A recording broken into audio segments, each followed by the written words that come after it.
വാക്കുകൾ കൊണ്ട് പ്രണയത്തിൻ്റെ തീവ്രത ഞങ്ങൾക്ക് ഓരോരുത്തർക്കും മനസ്സിലാക്കി തന്നതിന് ചാക്കോ സാറിന് 1000 നന്ദി. അടുത്തതായി ഇവിടെ നടക്കാൻ പോകുന്ന ചടങ്ങ് love letter exchange.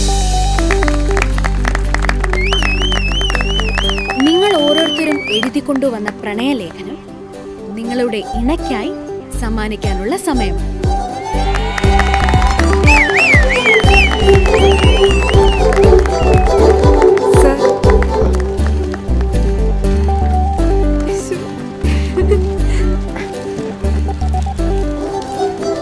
പ്രണയപൂർവ്വം Chacko sir, എനിക്ക് സാറിന്റെ നരച്ച താടി ഒന്നുമ്മ വെക്കണം.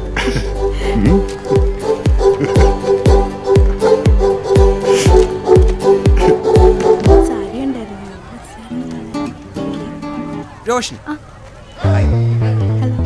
ഇത് കണ്ട രാവെന്നും പകലൊന്നും ഇല്ലാതെ അന്നെ മാത്രം മനസ്സിൽ വിചാരിച്ച് എഴുതിയ കത്ത ഒരുപാട് ദിവസങ്ങളുണ്ട്. സത്യത്തിൽ ഇത് കത്തല്ല, എൻ്റെ ജാഫർ ഖാന്റെ ഹൃദയം. ഇത് പിടിച്ച മുട്ട വായിച്ചിട്ട് ഒരു മറുപടി ഇക്കയ്ക്ക്.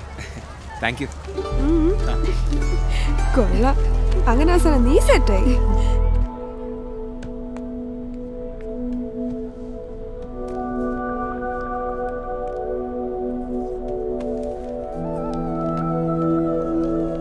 പ്രിയപ്പെട്ടവളെ, എനിക്കെല്ലാറ്റിനോടും അസൂയാണ്. നിന്നോട്, നിന്റെ ഉടയാടുകളോട്, നിന്നെ തഴുകുന്ന കാറ്റിനോട്, എനിക്കുള്ള ചുംബനങ്ങൾ കവർന്നെടുക്കുന്ന നിന്റെ തലയണകളോട്, എനിക്കെല്ലാറ്റിനോടും അസൂയാണ്.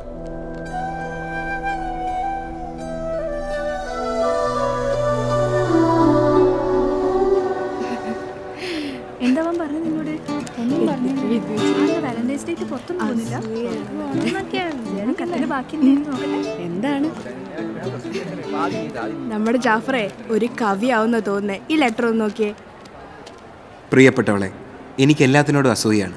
നിന്നോട്, നിന്റെ ഉടയാടകളോട്, നിന്നെ തഴുകുന്ന കാറ്റിനോട്, എനിക്കുള്ള ചുംബനങ്ങൾ കവർന്നെടുക്കും.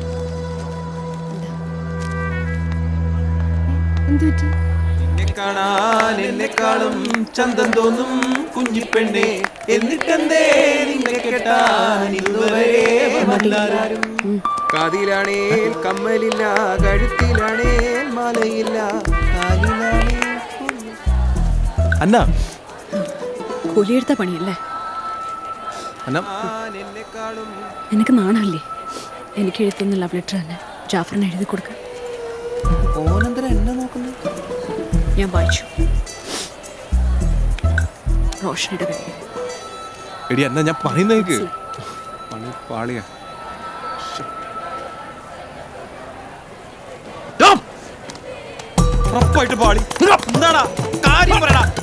നല്ലൊരു ദിവസമാണ് വാലന്റൈൻസ് ഡേ. കോളേജ് മുഴുവൻ പെമ്പിള്ളാരാണ് നാട്ടിലേക്ക്. ഒന്ന് എനിക്ക് പോടാ. നിന്നോട് ആരാ പറഞ്ഞു ഞാൻ എഴുതി കത്ത് നോക്കിയിട്ട് റോഷനിക്ക് എഴുതി കൊടുക്കാൻ?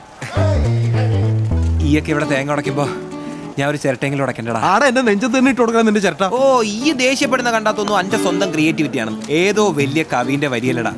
ഈ ആടിന്ന് കോപ്പി അടിച്ചു, ഞാൻ അന്റെ കോപ്പി അടിച്ചു, അതന്നെ. അതുകൊട്ടെ, അന്നയോളാ കത്ത് കാണിച്ച എന്തെങ്കിലും സ്പെല്ലിംഗ് മിസ്റ്റേക്ക് ഉണ്ടാ? മൊത്തത്തിൽ മിസ്റ്റേക്കാടാ. അന്ന കളിപ്പില്ല. അത്ര ഉള്ള. ഇനി എങ്ങനെയാടാ ഞാനത് സോൾവ് ചെയ്യാം? അത് ഈ എന്തെങ്കിലും ചെയ്യും. എന്റെ രോഷിനിക്ക് എന്തെങ്കിലും മനസ്സിലായിട്ടുണ്ടാവോ?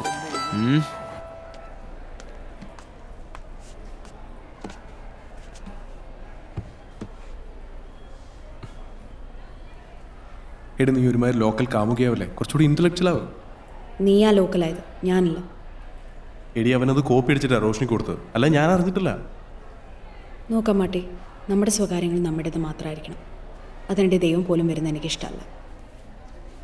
എന്നെക്കാൾ കൂടുതൽ നീ നിൻ്റെ അള്ളാഹുവിനെ സ്നേഹിക്കുന്ന പോലും എനിക്ക് സഹിക്കില്ല. സത്യം പറഞ്ഞ് എനിക്കും ഇടയ്ക്കിടയ്ക്ക് തോന്നാറുണ്ട്. നിന്റെ കയ്യോ കാലം മുട്ടുന്ന സമയം നീ കർത്താവേ കർത്താവേ എന്ന് വിളിക്കുന്നവരെ അമ്മാട്ടി അമ്മാട്ടി വിളിച്ചാൽ പോരെ? ചിരിയൊക്കെ വരുന്നുണ്ടല്ലോ. ഓ, എനിക്ക് ചിരിയൊന്നും വരുന്നില്ല. നമ്മുടെ നാട്ടിൽ തന്നെ പഞ്ചാര പുഞ്ചിരി എന്നാ പറയാറ് അല്ലേ?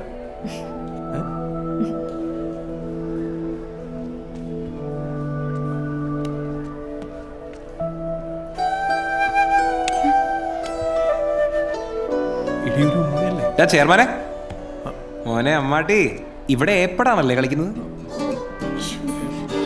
ഞാനെല്ലാം കണ്ടുപോയി. പോടാ. സോറി, തിയേറ്റർ മാറി കയറിയതാ. കണ്ടിന്യൂ. കണ്ടിന്യൂ പോടാ ഇപ്പൊ സമാധാനമായല്ലോ. ഒരു മോടി